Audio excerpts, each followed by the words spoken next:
Welcome, everybody, to this episode of the Bob Pizzini Show on the Podfinity Network, coming to you from our studios in Boca Raton, Florida, or thereabouts.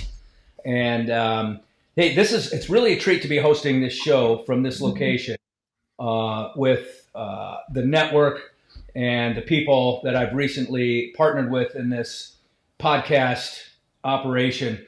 And it's great for a lot of reasons.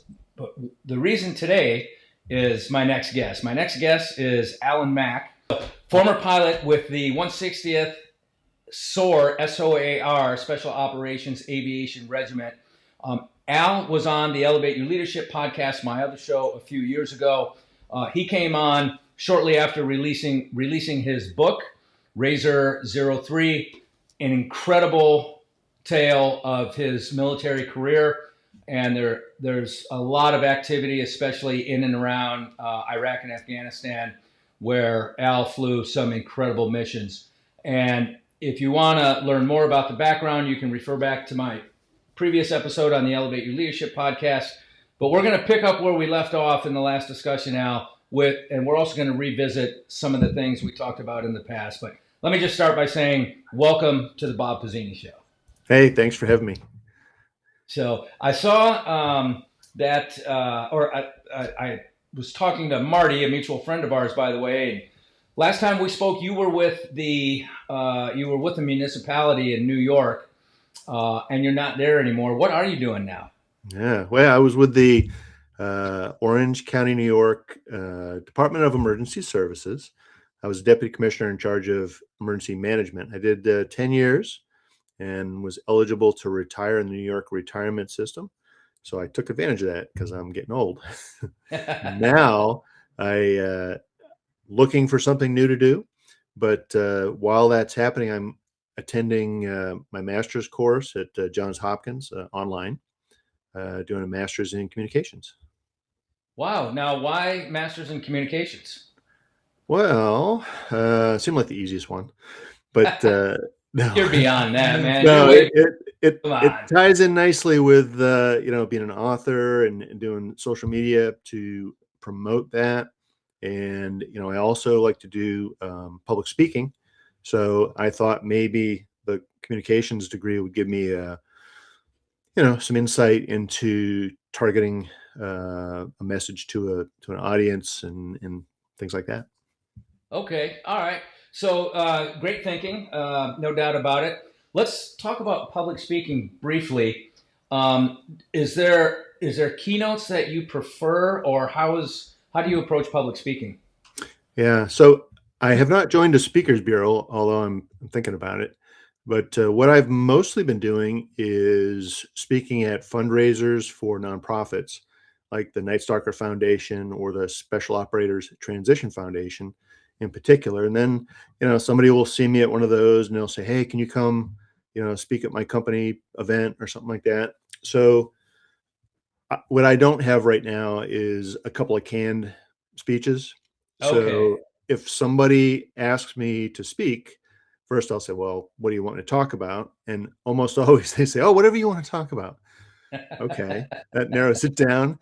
And so what I'll do is I'll look at their company website, the mission statement, and then I'll try to draw upon experiences that I've had, and I'll craft, a story. And that is a lot of work, making a bespoke presentation versus having some that they can choose from. So I'm working on that. Yeah, for sure. Okay. Well, that's good. And as someone who's been doing it for a little while, it's great to have, your 4 or 5 go-tos, if you will, but you always have to tailor them to the audience, or you should anyway. Mm-hmm. You'll get a much better result. So that's cool. So let's go back in time just a little bit. How and why did you decide to join the military? That starts back as a kid. The Vietnam War was going on in the 70s or 60s into the early 70s. And, the evening news, you didn't have the 24-hour news cycle back then. It was, the 6 o'clock or 5 o'clock news. And they always had footage from the war. And what always got my attention was the helicopters, the Hueys, go zipping across the screen. here and there. And I was like, that's what I'm going to do. I'm going to fly helicopters. And so it started at that early age. And somewhere I must have been junior high, middle school kind of age. And remember they used to have a TV guide. Well, Oh yeah. in the TV guide, it had an excerpt or a little a pullout for Army recruiters. So I wrote in there, hey, I'm Alan Mack. I want to fly helicopters. And I sent it in. So the recruiter wrote me back that answered it, and he sent me a bunch of stickers and pamphlets and stuff. And he's like, "Hey, I see you're like 13. It's going to be a while before you can fly helicopters, but here's some stickers. Keep us in mind." And then it kind of died off, and I wasn't going to do that. I didn't really have any interest in much, but that wasn't one of them either. And then so a friend of mine, my senior year in high school, went into a recruiter, and he came and hung out with me on the weekend, and he's like, "Hey, I'm doing this thing with the Army where they're going to send me to Germany, and I could bring a buddy, if I want." And he goes, "Why don't you go in?" And I was like, "Huh, yeah, I always wanted to fly helicopters." So went in, talked to the recruiter, said, "I want to fly helicopters," and he goes, "Well, it's not that easy." And I said, "Oh yeah, it is. I've seen the commercials. You come out high school to flight school, right? Street to seat." And he's like, not so fast. But so he convinced me to join as an aircraft mechanic, and I did that for about 9 years. And I loved working on Hueys, Cobras, and OH-58s. And somewhere down the line there, actually, I was in West Germany when I was going to get out of the Army. And I said, "You know what? Let me just put him for flight school, and we'll see if I get selected. If I do, I'll stay in. If not, I'll get out." And I got selected. So then I went to Fort Rucker, and the rest is history. So did being a mechanic on those helicopters, was that beneficial when you got to flight school? Oh, yeah. It was definitely beneficial because the Army had just gotten rid of its TH-55 helicopters, which is a little two-seater that they used to train pilots in, and they decided to use the UH-1 Huey. And I'd been working on them for 9 years. So, excuse me, when my fellow students were studying about, engines and transmissions and electrical systems and hydraulics, I didn't have to. I already kind of knew it. So I could focus on, aeromedical, navigation, weather, meteorology, that kind of stuff. So it definitely helped. Yeah, that's cool. That's awesome. So Fort Rucker, you did your basic, your I don't know, it's not basic training. What do you call it? Your flight school, I guess? Yeah. Yeah. So you started, I was an Army warrant officer, and there's 5 ranks: WO1, CW2, 3, 4, and 5. And when I went through flight school, you were a WOC, a WOC, a warrant officer candidate. And you did that for the whole time you were in flight school. And then when you pinned on your bar at the end in your wings, then you were a warrant officer. And that way, if you failed out of flight school, they just send you back to your old job. It's kind of like the SEALs, right? Where they have to have a job before they go to buds. So if they fail, they can put them back on a job. Yeah. Thank goodness the military's changed, or the Navy's changed that. That it was called a source rating, and we got rid of the source rating thing, and for SEAL, diver, and DoD. Those were the 3 kind of special operating platforms that 2010 is when they made that change, actually, and I was in the middle of all that. So really cool. So after you got your wings, what was your first assignment as a newly minted Army Aviator? Yeah, so I was lucky. I didn't know it at the time, but I got a Chinook transition. So I graduated flight school as a UH-1 Huey pilot, and the Army didn't keep up with its Chinook pilots in that it was a very senior heavy MOS, and so those pilots were all getting old. They're all Vietnam pilots, and they were all retiring at the same time, kind of like the airlines right now. You have a shortage of airline pilots because everybody aged out. And so they had to find young, pilots to fill that role. And they didn't have W1s in Chinook units. They just didn't. It was all CW3s and 4s. But they decided to, grab some people out of flight school. So they took me and my stick buddy. We were both number 1 and 2 in the class, and I got a Chinook transition.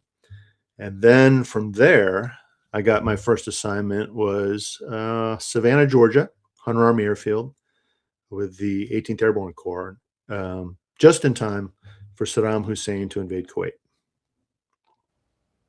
Wow. And did you deploy for that? I did. Interestingly, we flew. So our battalion headquarters was at Fort Bragg, and we were in Savannah. So we were B company, and they were A company was up there, the Flippers. We were the Hercules, and so we all flew up to Wilmington, North Carolina, and disassembled our aircraft, shrink wrapped them, and put them on top of a very slow freighter because the roll on roll offs didn't really exist at the time. Yeah. And so then we got on a bus and they drove us back to Savannah, and then we waited about a month for our aircraft to get there, and then we flew over on some kind of a charter airplane.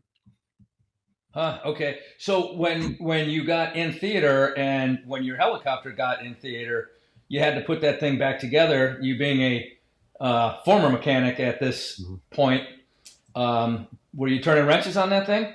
No, but as the junior pilot, I was responsible for being the co-pilot on the test flights.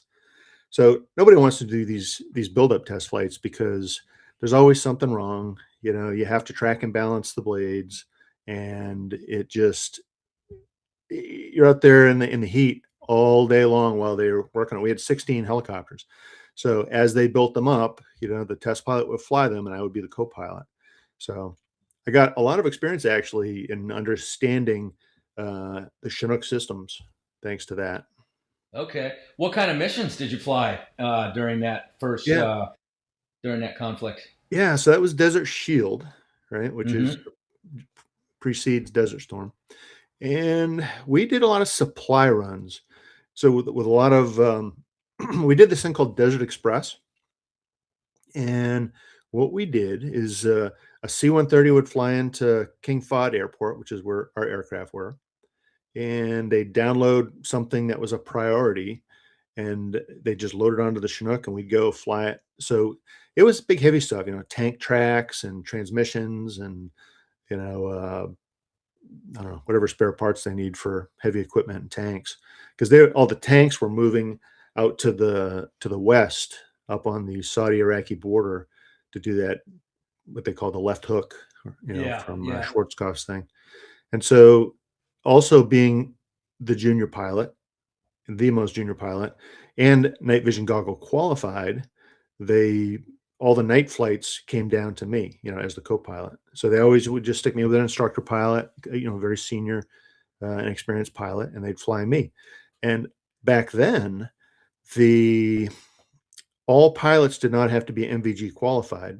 And even if you were qualified, you didn't have to stay current. So out of 16 aircraft, I think we had 6 crews that we could field with goggles, and everybody else would just fly, without goggles, unaided. And that was considered the least risky option back then. Wow. So talking about the timeline, that was 100-hour war/invasion, if I recall correctly. How long were you in theater? Well, so from, I want to say it was like October to March, so about 7 months or so. Yeah. Because, we did that. Desert Shield was about 6 months, I think. And then, Desert Storm, the battle itself only lasted 100 hours. But, we were still there afterwards. We were flying all over the battlefield, picking up stuff that was abandoned. There'd be forklifts and armored personnel carriers just stuck out in the desert. And occasionally they'd still have people there. And we flew by one time. We were going way up north, and in the middle of nowhere was an M113 armored personnel carrier, and SOS was written in the sand and in big giant letters. And so we circled around, came back, landed. And it turned out these guys were told to stay with their vehicle because the armored formation was moving so fast. They just left them. So we'll come back and get you. but they had the wrong grid coordinates for these guys. The 100,000 meter grid square identifier was off, so they were looking for these guys, way off. And so, Yeah, Americans. yeah, and they, it Yeah. was a group of like 5 or 6 guys, and they were just in the middle of nowhere. They run out of water, and so we said, Wow. get on board, and we didn't have a lot of gas, so we couldn't wait long. So we're like, grab your weapons, grab your your ComSec, and come with us. So they brought their 50 cal and their cipher gear and all that kind of junk, Yeah. and Yeah. we flew them up and dropped them off at their unit. Wow. So Holy we were cow. doing a lot of that kind of stuff. Man, well, that's sounds like a life-saving medal right there. I mean, just Yeah, in middle of the desert. Like, yeah, yeah. wow. Holy cow. So when you came back from that deployment, now you also had on the personal side of your life, and which you wrote about extensively in your book, um, you were facing a big challenge at home. I believe it was during this time frame. Do you want to just tell us about that a little bit? Yeah. So my first wife, Linda, who I was married to for 26 years, um, during this time frame, she did not have the opioid addiction that later took her. This was more along the lines of dealing with depression, because we came back from Desert Storm, and then within a year, I was assigned to Korea for a 1 year unaccompanied assignment, and she did not handle that well with depression and a suicide attempt. And then, I came back from that, and she got better. So I thought, I mean, she improved dramatically, and those Uh huh. issues just kind of slid into the background instead of the forefront. Yeah. So yeah, she got better, but not better enough. Yeah, So, okay, so Korea, you came back. What happened after? Did you go back to Rucker? I think you went to instructor duty. I did. I went back to teach, and that was initially great. I always wanted to be an IP, an instructor pilot, and but I was bored. I was too young, really, as an officer to do that assignment. I wanted to be, more active, more engaged, Raise the and um, the I've talked on other podcasts where the National Guard guys came in, and nothing bad about the Guard, but this particular unit had these old CH-54 sky cranes that they used to fly in Vietnam, and the Army was turning them in and giving them Chinooks. Well, the sky crane is really a cool aircraft, and the Chinook is too, but these guys were in love with it, and they hated the Chinook, and they made my life miserable. They acted like I was the one that made them, get the Chinook transition, and they were really unpleasant to fly with, these guys, and then after that, I get the foreign students, and the thing with the foreign students that come to Rucker, they're all really good. And I mean, they're all aerospace engineers, and they've got, 10 times the flight time that I have. They're just coming to learn how to do a Chinook. And here I am, a young CW2. I think I probably had a star in my wings, maybe, which as a senior aviator. And these guys, they were great. Don't get me wrong, but it's no fun to teach somebody who knows way more than you, Yeah, and I'm yeah. not really teaching anything. So it was no fun. And a buddy of mine who I'd gone through the instructor pilot course, who was assigned to the 160th, he was coming through for another course, and he threw a packet on my desk. He's like, Al, fill out this application, for the 160th. You got to come. He's like, you hate it here. Come on up, And so I did, the little number 2 pencil. I filled out this thing. The packet was like this thick. And, when I didn't do it all in one sitting, it took me a couple of months actually to fill it all out. And when the blanks were all filled in, I mailed it up, and about a week later, I got a call from the recruiter. He's like, "Hey, Mr. Mack, would you like to come up and assess?" And part of the reason I never assessed for these guys is that I had a couple of friends assess years before, that were W1s like me, and now CW2s, and they did not get picked up. And I thought, man, these guys are better pilots than me. They're better guys than me all around. If they didn't take them, they're certainly not going to take me. And I was wrong, you know. And ironically, years later, as an instructor in the 160th, I would do these assessments, like actually be the Hmm. evaluator. And I got to see the other side of it where sometimes you don't know why the guy who's better than you, didn't get selected. It might be something as simple as his finances are out of whack, or, he beats his wife, or, whatever, but Yeah. you don't Yeah. know that. It's just, oh, those assholes wouldn't take me. Yeah. Right. Okay. There's And a reason. There's a reason. yeah, yeah. So, Yeah. but I went through it and was accepted. And then initially they told me it would be about 2 years before I actually got in the pipeline, and but they needed Chinook pilots now. And it takes about 8 months to get through the 160th pipeline to a unit. So they pulled some strings, and I was up at Fort Campbell, just a couple months later instead of years. Okay. And then, uh, and this is after the pipeline. This is after the 8 months. Okay. So you're operational at this point. You're ready to go.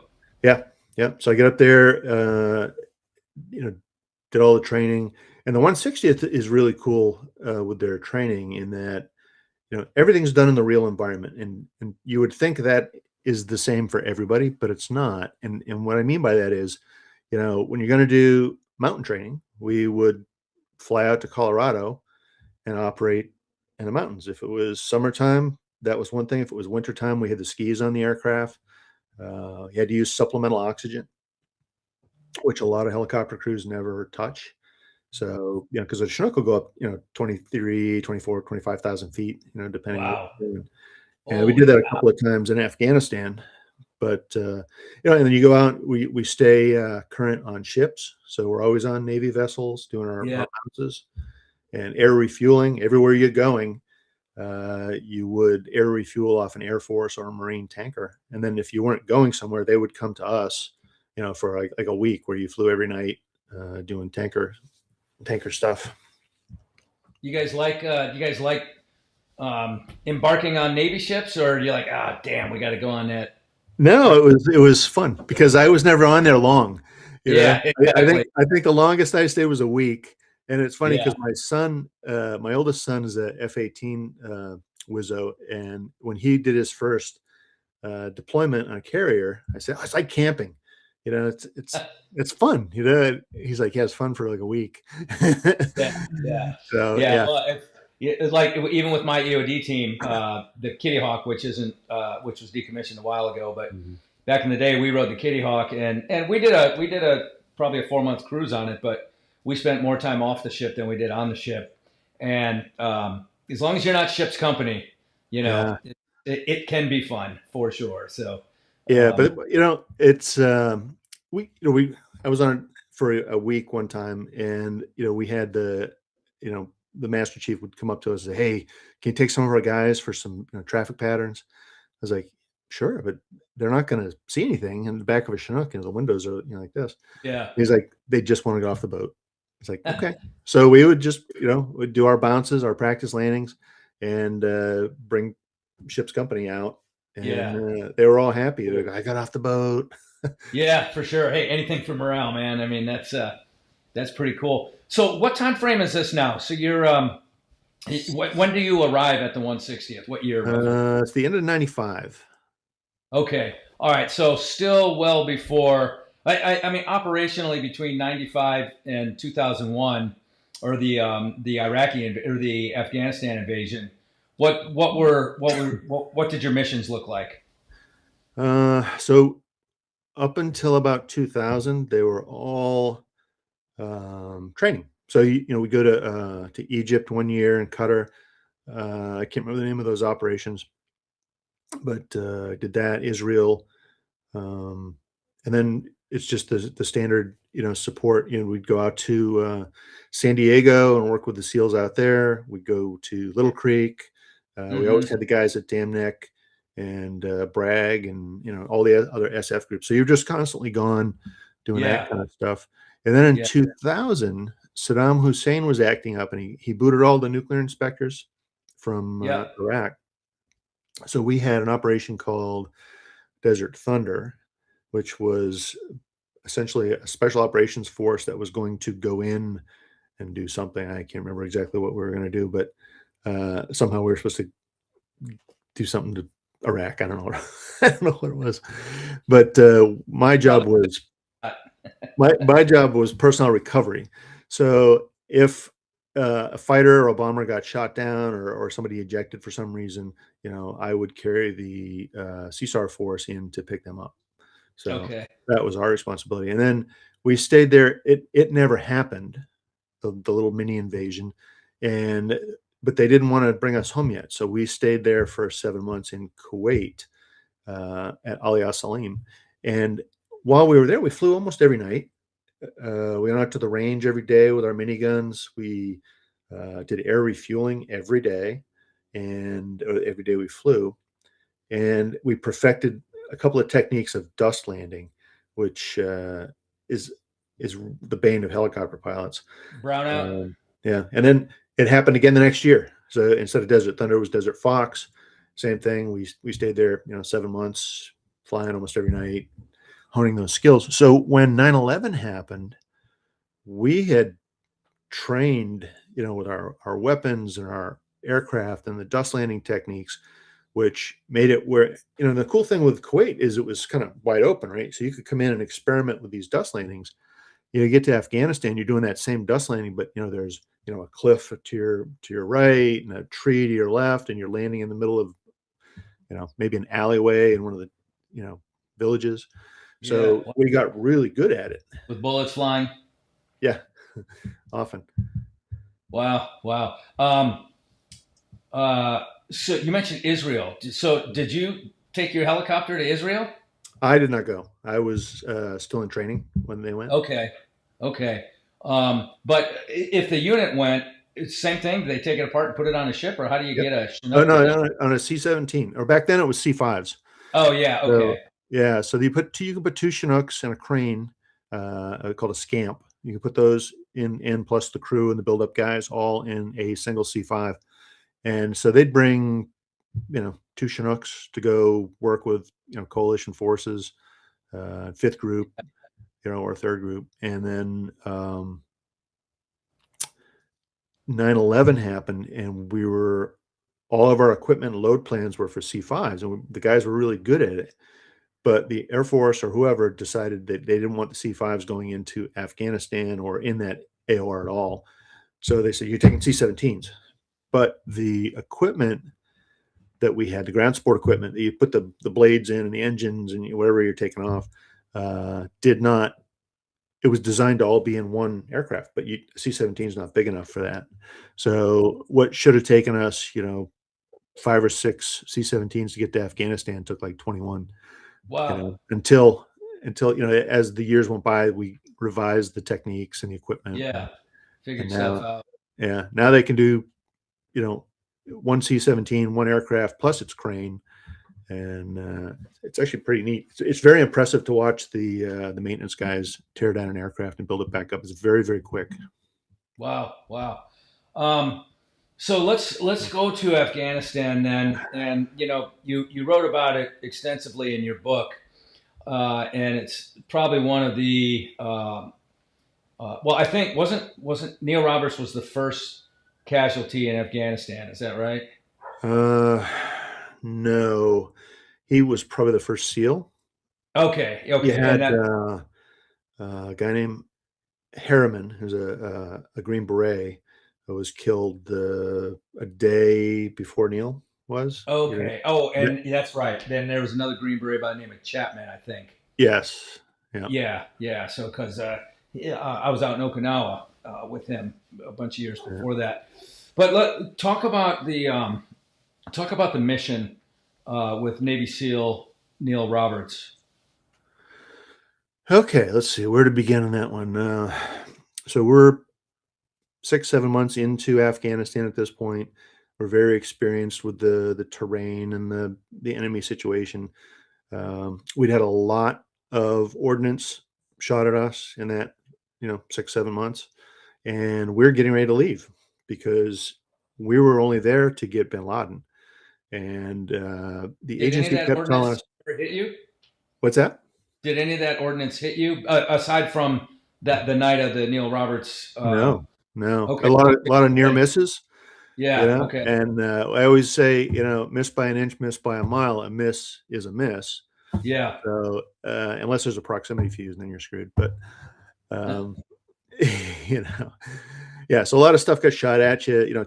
A lot of 23 millimeter, which is kind of scary when it comes up at you and it kind of snakes through the sky as they're trying to hit you, and Mm, you see it in all the news footage, but it looks different when it's coming at you. for Um, sure. yeah, Uh, and we had a lot of RPGs fired at us, and surface to air missiles. I had two of them fired at me back in December of '01 around Kabul. But so Operation Anaconda is a conventional mission. It's the 101st, and they're going to clean out this. What was the name of the valley where Gardez is? And I can't think of the name of the valley now. Brain fart. But the idea is that they're going to put special forces teams on all of the entryways to the high-speed avenue approaches, which in Afghanistan, that's kind of a relative term. It's dirt roads, but they're yeah. going to as um, so you'll bring in troops that represent the anvil, and then the main force comes from the north, and it's all Afghans partnered with Green Berets, and that's the hammer, and you're going to smash them into these special forces teams that are up on the mountains, and they'll call for fire and destroy them. Well, brief swell, but weather moved in. The operation was postponed, and we couldn't leave until that was done. So we stayed an additional 2 weeks or so while the weather cleared. And then the 101st went in with a big air assault to deliver, infantrymen and equipment and all that kind of stuff. Except now the Taliban and Al Qaeda elements knew the operation was coming because during that 2 weeks, we being the chivalrous Americans went and told everybody, the NGOs and the Red Cross, Red Crescent, hey, don't be here in 2 weeks because we're coming in. It's going to be a big fight. So of course, they kept that to themselves. But the enemy knew they were coming, and they had all of the potential landing zones because there's only so many places you can land a helicopter there, and the Soviets had done some operations in that same area, so they already had fighting positions carved out of stone, and they had essentially range cards. They had, the all right, if you put this mortar here at this angle and this heading, you can launch and hit your helicopter, and so that was on a terrain piece called the Whale because from the air it looked like a whale in the water. Um, so they go in and they get their ass handed to them, the Americans, the 101st, because the helicopters all get in and out, but the infantry guys are stuck because they're under very accurate mortar and rocket fire and heavy machine guns, so they can't move. And it was to the point I actually heard some discussions at the senior level of pulling them out because it wasn't going to work. And then somebody came up with the idea, well, let's put some DevGru seals up on top of this mountain here, Tucker Gar, on the map. So we weren't really part of the operation other than delivering the special forces teams, up on top of the hills. And so my team of two helicopters, that was Razor 3 and Razor 04, we were actually assigned a small element from DevGru, and we were the HVT team because the reason we were even involved is the agency told us that bin Laden and Zawahiri were there. So if we identified their location, then I would take my two helicopters and the DevGru SEALs and we'd go schwack him. Well, after a day or so, it was apparent that he was not there, he or Zawahiri. So they retasked us to go get on top of this mountain so they could call for fire accurately on the Whale because the other positions were good for the high-speed avenues of approach, but they couldn't see the Whale, right? So nobody could get accurate fire. And now back then, there was only one armed Predator, a UAV, and the other ones The sensors on those were not all that great, so it wasn't great for, target identification, location that you could do now. So you got to get eyes up on top of that hill. So it's a long story, but I mean, this was a couple day event, but Yeah. so we go down to Gardez, which is where Britt Slabinski, who received the Medal of Honor for this mission, and John Chapman also received the Medal of Honor for this mission, were waiting for me. So I came down, I got them. Um, we had some issues getting them in. They were supposed to land at the base of the mountain and they'd walk up under cover of darkness. But there were B-52 strikes kept coming in, as I would take off and head in to go infill them, and I'd get called off because it was a B-52 strike.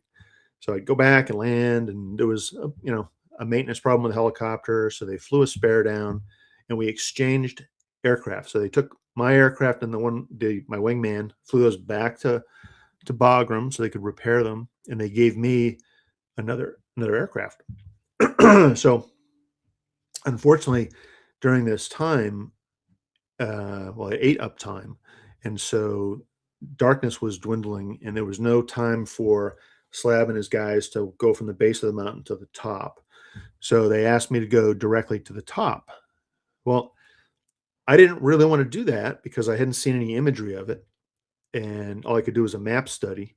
And I was like, contour intervals look okay, but we had some difficulties getting the SF teams in the previous nights. So I was like, I could try it, but I can't guarantee anything. They said, yeah, we've seen imagery. There's plenty of places to land up there. Like, okay. So I take them to the top. We sat down on the snow-covered top of the hill, and there is a donkey tied to a tree and a 14.5 millimeter anti-aircraft machine gun, Dishka, sitting there on a tripod, but it's unmanned. No sign of any people. And Slab and the guys are about to get off. And back then, they had an aircraft headset they'd have to take off and then put their helmet back on so they could communicate with each other. Otherwise, you couldn't talk to the aircrew. And that's since changed. But that was a factor in this. So, I'm trying to tell him, hey, I think there's somebody up here. There's a donkey, a machine gun, and he's like, okay, and while that's happening, a guy stands up. I don't see him, but my left gunner sees him. And he says, sir, there's a guy off to our left. I said, is he armed? And he's like, I can't tell. And he disappeared. And the rules of engagement had just changed the day before because one of the AC-130s, I mentioned, Harriman getting killed. It was a fratricide. So they tightened up the rules of engagement because it was harder to identify that you had all these Afghans running around. You can't tell Afghan Taliban, what are they, Northern Alliance. So he couldn't just shoot. He had to wait. So I said, okay, if he pops his head up again, kill him because that's hostile intent, right? And if he stays hidden, all right, maybe he's not hostile. But if he pops back up, smoke him. And so he did pop back up, but he was, instead of here, he was over here. Or maybe it was a different guy. I don't know. But the guy stood up, and I watched this RPG come spiraling at me, little sparks coming out of the back. It looked like in the movie Black Hawk Down, they did a pretty good job of showing what an RPG looks like. And it hit just back behind my seat, behind what's called the flight control closet. So I was covered by that, and I had an armored seat. And it took all three hydraulic systems and all three electrical systems out because it came through the aircraft on the left side, exploded inside, and then exited the other side of the aircraft.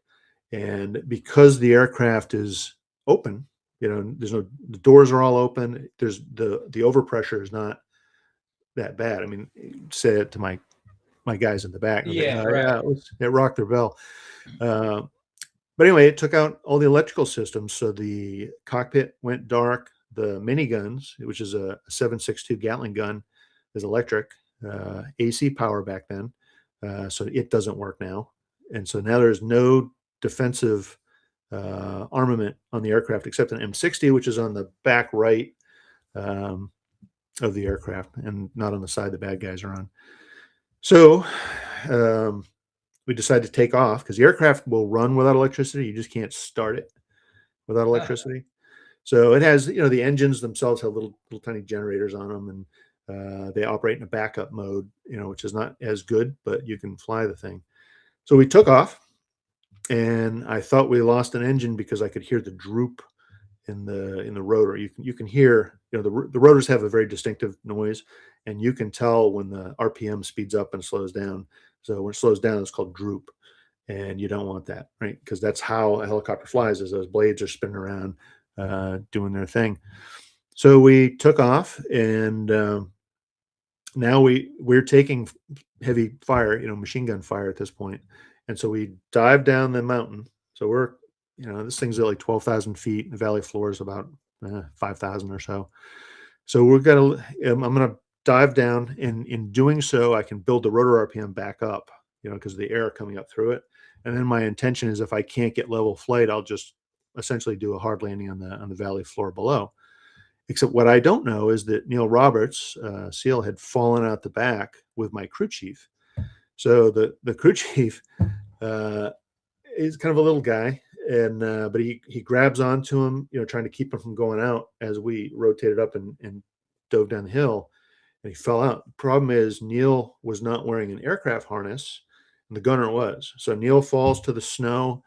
About 10 feet is what they estimated, but it was deep snow. It was a hip deep, and he survived that. And my gunner was hanging from his harness, and I did not know this. And so here I am diving down, and I'm also trying to avoid getting shot at. So I'm down right on the trees, and the other crew chief that's in the back pulls him up, back into the aircraft. And I didn't know, his toes are tickling the trees as I'm, diving down. And then they crew told me, they're like, "Hey, we lost a man." And I was like, "Get a head count," and they're like, "We don't have to get a head count. We watched him go out." And okay, so we sort of climb back up, turn inbound. We're going to go back and get him, and the controls lock up, right? So that you can't move the flight controls without hydraulics.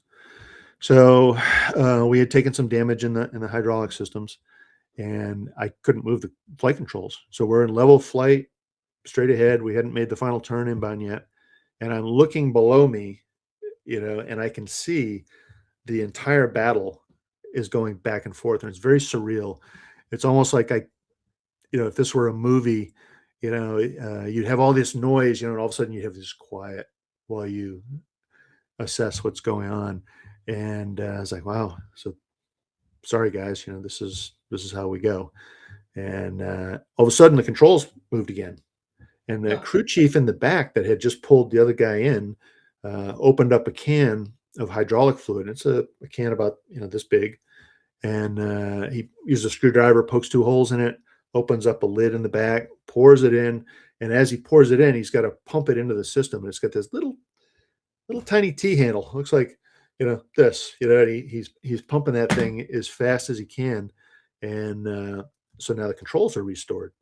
And so, all right, guys, we're back in business. We make the final turn inbound. We're now on long final to the top of Takagara again, and the controls lock up again.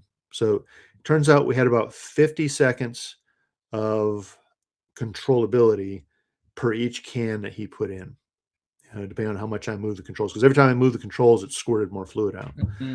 And so I was like, okay, there's no way we're going to make it, alive on top of that mountain or get off it, and even though there's a guy down there, I'm still responsible for the rest of my passengers and my crew. So instead I turned left and I tried to land in the valley floor below. My goal was to land among friendly forces because I knew where they all were. And I set up a rate of descent about 300 foot a minute, about 70, 80 knots. And I figured, if nothing else, if the controls lock up again, maybe if there's not something to run into like a tree or something like that, maybe we can, kind of grease it on and survive. So in doing so, though, I could not descend faster to get into the group with all the friendly troops. So instead, we landed long up to the north, and it was kind of interesting. There's a saying, "Never stop flying the aircraft." And so at the very end, so as I'm coming into land, it's nighttime and it's very dark and there's not a lot of contrast in the terrain. And I get to about 100 feet, it's no longer looking flat. Now I can see all the hills, right? And there's a lot of them and they're big. And so now I know that, if we just run it on, we're not going to survive. But it didn't. It turned out that as we got to, like I said, about 100, maybe 75 feet, the controls locked up. I could not move the cyclic stick anymore. But this is where I said never quit flying the aircraft. So now I'm sliding to the right, an uncommanded slide, and we're going to hit one of the hills, and we're going to roll over and boom.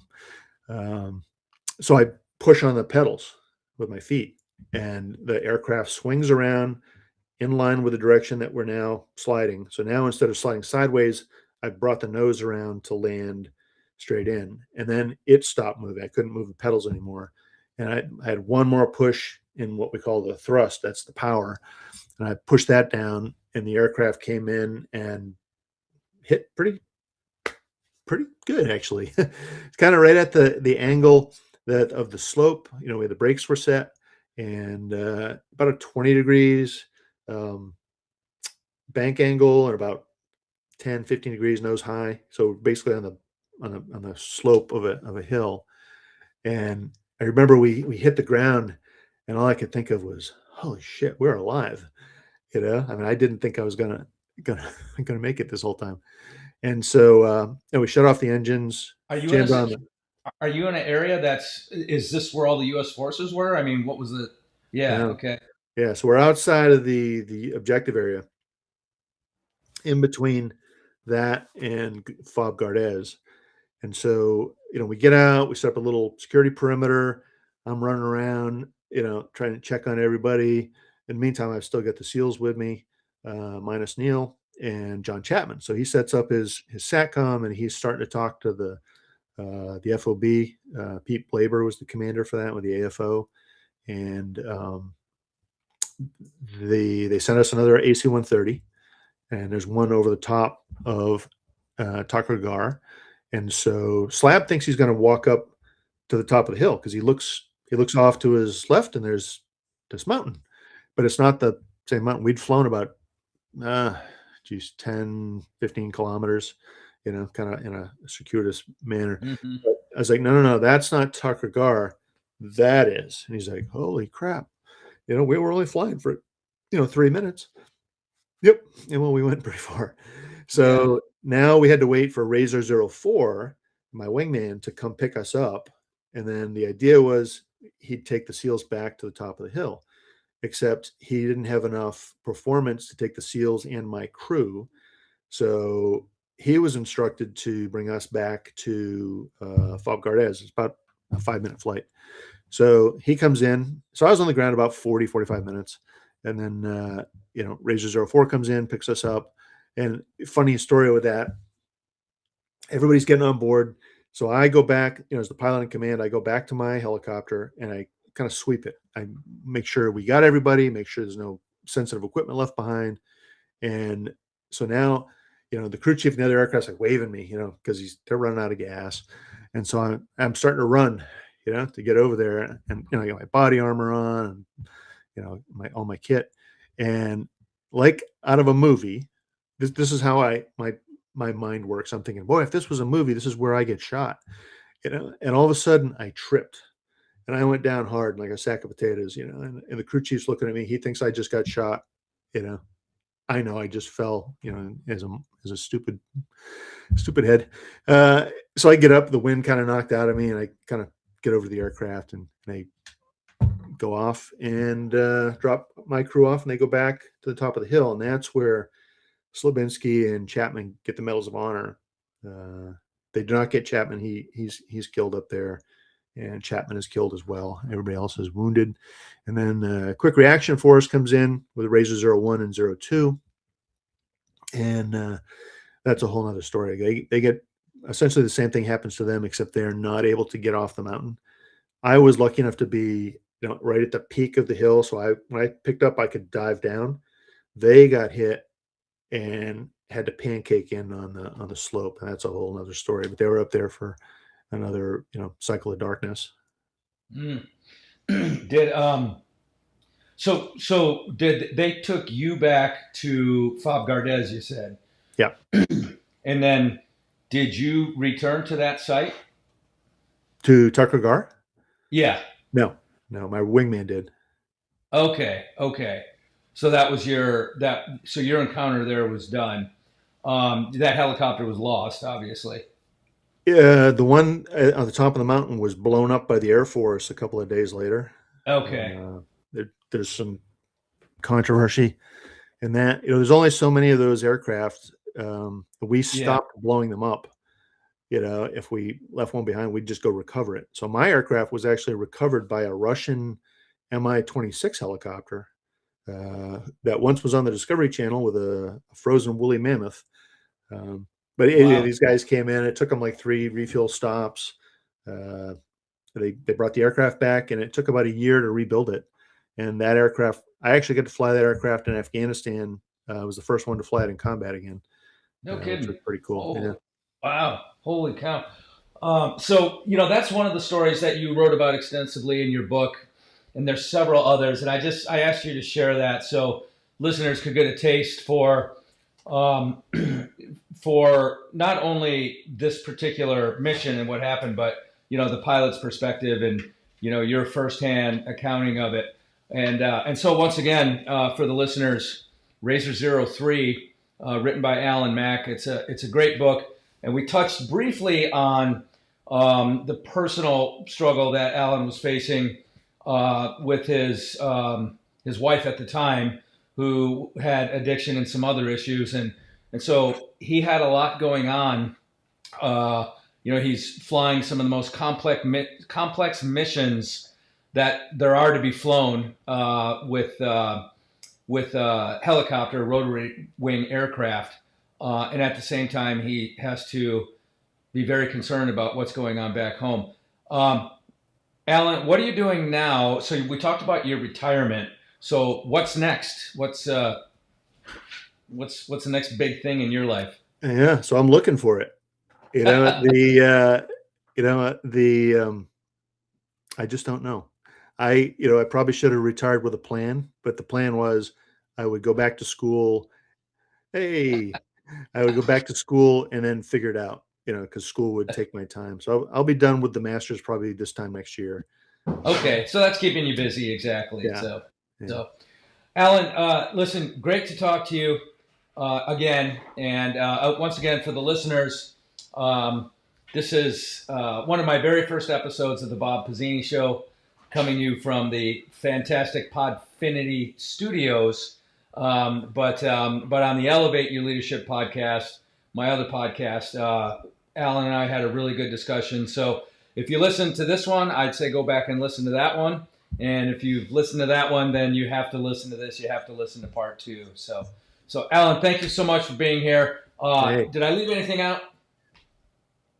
For me, my perspective? No. I mean, the problem is I've got a long career, and there's a lot to talk about. Yeah. I mean, yeah. It just is. I get it. So. That's why it's great to get back with you, and we'll do it again sometime as well. Sounds good. Alan Mack, thank you. All the best to you and your lovely wife. Appreciate it.